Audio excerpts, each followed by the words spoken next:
This is ABC15 Arizona Tonight. My family is grieving over somebody who wasn't paying attention to the road and killed my brother. A Valley family searching for answers after their loved one was killed in a hit-and-run crash. Arizona Tonight is following their fight for justice. Plus, but the federal government has never formally apologized for what happened until today. History made right here in Arizona. President Biden apologizing to generations of Native families. Tonight, a closer look at the impact on our indigenous population. And it's the dramatic murder case that rocked Arizona. So-called Doomsday Mom, Lori Vallow Daybell. All new on Arizona Tonight, we're learning she wants to represent herself for her next trial. A Valley man accused of murdering a Mesa teen could spend the rest of his life behind bars. Arizona Tonight's Ashley Holden is getting an update on new charges against that suspect and reaction from the victim's family. Turning now to your 10 at 10. 10 stories we're staying on top of tonight. We begin with a crash that injured several children. 5 people, including 4 children, were rushed to the hospital after a crash near 19th Avenue and Lower Buckeye in Phoenix. We've now learned an adult has died and an infant is in critical condition.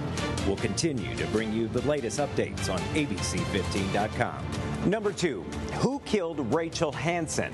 Authorities are increasing that reward in an effort to track down her killer.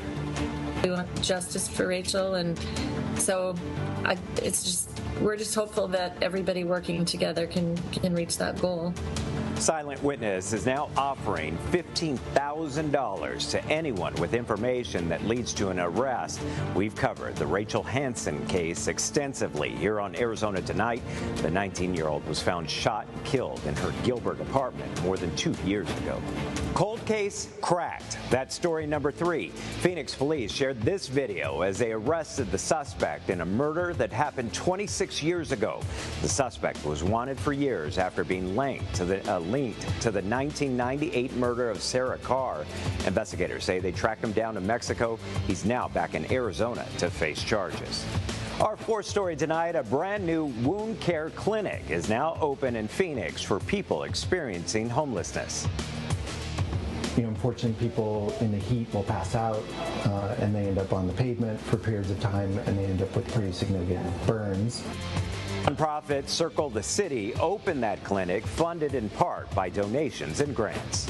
Number 5 tonight, Lori Vallow Daybell wants to represent herself in her trial here in Arizona. That's according to court paperwork obtained by Arizona Tonight. But first, a court needs to find her mentally competent to stand trial. The so-called Doomsday Mom was convicted last year, murdering her 2 children in Idaho. Here in Arizona, she's charged with conspiracy to commit murder of her former husband and also her niece's ex-husband. New video for story number 6 of a massive van fire along the I-17. Our viewer, Kim, sent in this video between Flagstaff and Sedona. Thankfully, no one was hurt. Now to story number 7. Xylazine is not meant for human consumption. It's designed for animals. When it's injected or it's used, it causes harm to the body that's not repairable. There's a new dangerous drug emerging across the country and right here in Arizona. It's known as Tranq, an animal tranquilizer often mixed with fentanyl. Mesa EMS says patients who take it aren't responding to Narcan, an opioid reversal drug. New life for an old mall. That's our 8th story tonight. Developers just cleared a major hurdle to redevelop the iconic Fiesta Mall site in Mesa. Been here for all these years, and now it's been sitting. We live closer now and ready to see something new happen. Planning and zoning are taking the next steps for a developer to eventually turn that empty space into a massive multi-use community. Mesa City Council will take up the rezoning before the end of this year. Number 9, Waymos. Waymo just closed a $5.6 billion funding deal to expand its service across the U.S. That includes expanding operations here in Phoenix and adding robo-taxis to cities like Austin and Atlanta in the future.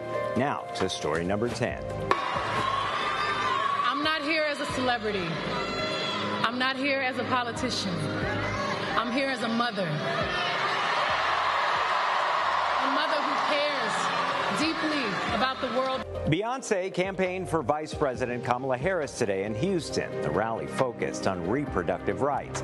Meanwhile, former President Trump was interviewed by Joe Rogan today for Rogan's podcast, which has an audience of more than 14 million listeners. And that does it for your 10 at 10.